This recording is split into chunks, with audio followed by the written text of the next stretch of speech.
Okay, this is about the Defense Language Institute, okay? Where soldiers or US military learns languages. All right. There is also a Korean Defense Language Institute as well. But the one I'm talking about is in California, Monterey, California, down here. It's about 2 hours south of San Francisco, right? Or I think it's about 2 hours south.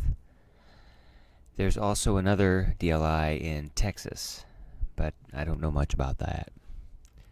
By the way, hello Texas. A big shout out to the folks in Texas. This is a picture, I guess, of the Korean Defense Language Institute. I think their methods might be similar. I'm not sure. Anyway, here in Korea, there are U.S. soldiers. All right. Now, some U.S. soldiers maybe they learn 맥주 좀 주세요. Please give me a beer. But that's it. They don't learn much. A few do. Some do. But they usually go back home after a few years or go to another place or duty station. Other guys and girls, they are linguists, military linguists, and they learn the Korean language to a very high level. They have very good Korean skills, or some learn Arabic or whatever. Now, a linguist, a guy like that, he's going to work or she's going to work in, or when they retire, maybe they can work in the U.S. Embassy, okay, here in Seoul. Oh, look, a protest. What? Anyway, they can also understand, like, maybe North Korean television or something. Now, if you want to understand North Korean television, you have to learn a lot of words. If you go to DLI, you have to learn a lot of words and grammar structures. So what does that feel like? Well, they say it feels like a fire hose. Right? It's like turning a fire hose. This is the instructor, this is the vocab, Or it's like drinking from a fire hose. Because there's lots of vocab and you're trying to learn it. Or it's like opening the floodgates. You have to learn so much vocabulary. This is a screenshot from YouTube, and this is the Korean instructor. These people are learning Korean, and they have okay, they're using Naver Dictionary.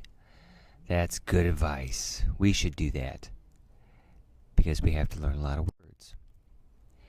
It's not magic learning a language. It's science. You need to learn a lot of words and practice the grammar structures. Especially Koreans and Japanese.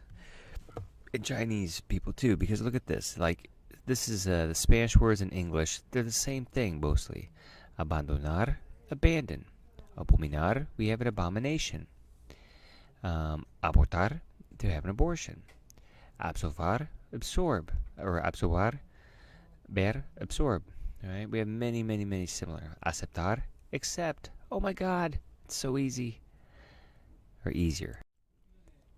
So what's the summary? What's the story? What's the summary or the takeaway? Well, the Army has people who learn foreign languages. The Defense Language Institute is in Monterey, California, and it trains U.S. soldiers to speak foreign languages. I visited the place with my roommate, and he said they emphasize the need to learn a lot of vocabulary.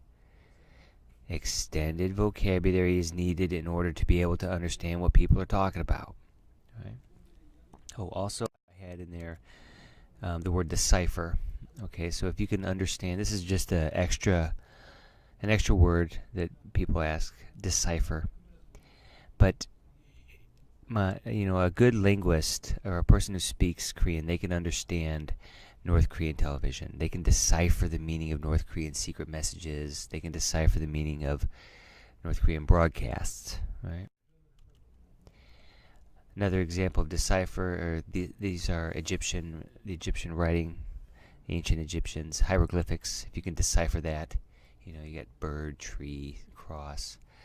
Or here you have the World War II German Enigma for deciphering German messages. So it's kind of like understanding the secret meaning or the difficult meaning. Now more difficult than the Egyptian writing, more difficult than the Enigma, is this guy. Deciphering a doctor's handwriting. That's probably the most difficult thing to decipher.